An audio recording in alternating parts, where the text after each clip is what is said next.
When you're drafting, you sure don't have a lot of time. I wish it wasn't all the same deck. Benefit for the community. He would be surprised if there were more than 250 play sets in circulation. You actually have to figure out what everyone else is going to be anticipating. The conflict's escalating. It's the besiege happening, the war is starting. And this set has half Myriad, half Phyrexian.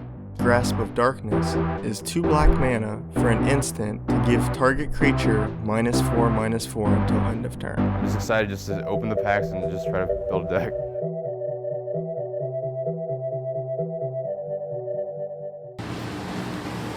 Friday Night Magic is the time for people who usually play at home or on their kitchen countertops to come out and play different and new people. That's what it's really there for. For those people who play for every single day and play tested their deck for 80 hours a week, this really isn't your scene.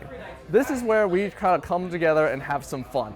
Like, you shouldn't be playing against the best deck every single round. You should be playing against what this guy thought was, hey, this card's kind of cool, I'm gonna build an entire deck around it. That's the kind of crowd we try to attract in Friday Night Magic. It's not as strict as big events. It's really more laid back. It gives you a chance to throw decks out there, throw deck ideas out there, make tweaks to the new net deck or whatever that's out that's popular, and see if you can better it to take it to the bigger events, I think. If you play with a group of friends, you can play with new people, and if you're not lucky enough to have a group of friends to play with, this is really the only chance you get to play against other people. It's just a fun tournament that's like, you can test your deck and whatnot, and eventually, you can perfect your deck enough so in a high-level event, it's, to its best capabilities, and the best way to test it is Friday Night Magics, where it's like kind of more of a casual tournament and not really super high level, but good enough that it gives you a good understanding of how good your deck is. I wouldn't be surprised to see a few Valakut decks, maybe some poison decks. I'll probably see a mirror match or two with my Tempered Steel deck as well. I was very close to running Tempered Steel myself, actually. But I imagine to see poison decks and to see the neutered Splinter Twin deck a lot. Tonight is the first night of New Standard, which is standard after Jace the Mind Sculptor and Stoneforge Mystic exit out the door. It's a good and bad thing. On one level, Caw-Blade is said to be a very skill-intensive deck. I, on a larger part, view as slightly as a negative, because Magic the Gathering isn't meant to be a game of chess. The best player would have the most skill-intensive is not supposed to win. There's supposed to be an element of luck. There's supposed to be an element of surprise. When you're playing the Caw-Blade mirror over and over again, you kind of lose that after a while. And Magic becomes just almost like grinding. It's just a long, endless grind of playing Caw-Blade mirrors. Thankfully, hopefully, all this is going to be behind us. So we'll have Jace and we'll have Caw-Blade in the back, and then we'll hopefully open up a whole new world for new homebrews and all sorts of cards that didn't see any play because those two cards just dominate all of Standard. I don't have any Jaces, so I'm pretty excited about it, actually.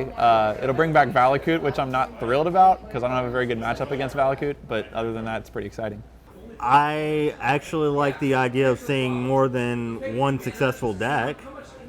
I mean, it's getting kind of tiring seeing the top 10 of just about every major tournament being Caw-Blade, so. Yeah, if the biggest variance you have in a format is does it splash red or does it splash black, then something's wrong with the format, and I'm excited for it to come back. Yeah. I don't know. Depends on what I see, what I play against. Hopefully, I want to see tonight lots of homebrews. That's what I'm hoping for, but there are some bastions that are still around. You still have blue-black control, you still have red deck wins, you still have vampires, you still have Splinter Twins, and of course Valakut, the deck that Caw-Blade beat so much that it just didn't appear anymore. So those are going to be like the 5 major ones you're going to see around, but I'm hoping for like other decks that didn't really have a chance around with the Caw-Blade around actually can come forth and compete in a new, more open game. I'm playing a red-black aggro deck, Phyrexian Sly. I'm running a Boros list that, they ran Stoneforge Mystics, so you take that package out and it runs play GOPs and some other coughs and whatnot too. It's fun. I mean, it's fast, it's fun, and it's not something that you really see very often. I put together a couple decks with my new Phyrexia booster box. I have a white-red that has some golems and some metal crafting, and a blue-black with some poison counters, and there's some other stuff in there, so some lifelink, but mostly poison counters and equips, swinging with that little unblockable blue guy. I'm running Tempered Steel, so I know that Jace and Stoneforge are out, so I figured, hey, faster deck might actually have a chance. I've actually been building a Valakut deck slowly, even despite the rise of Caw-Blade, and now that it's finally gone, I'm excited to play Valakut for the first time uninhibited by Jace. Yeah. I'm playing Pump Infect. It's based around getting turn 2 or turn 3 win with a Glistener Elf or an Ichorclawmere or a Necropede. Really cheap creature that you pump to do 10 damage in one swing. It's done okay in the past. I think when we get rid of Caw-Blade and its birds, it might do a little better than in the past. Hopefully I get less turn 1 drops so I can just swing in for 10 without any defense at all. A lot of players, several of them, can't afford 4 Jace the Mind Sculptors.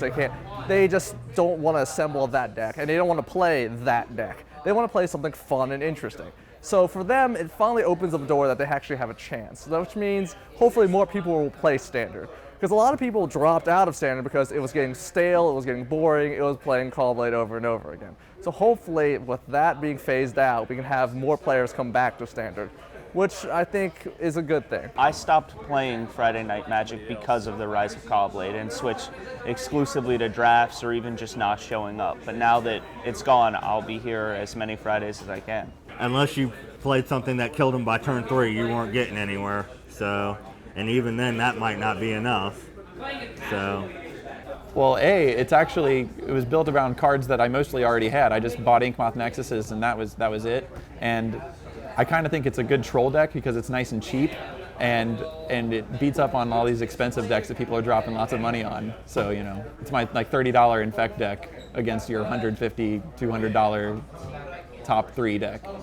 The only problem with tonight in particular is that this Standard, as it exists, only exists for, 2-3 weekends, as M12 is right around the corner. So you have 2-3 weekends to play with pretty much a Standard you won't see, and then we're going to add a set in like right around the corner.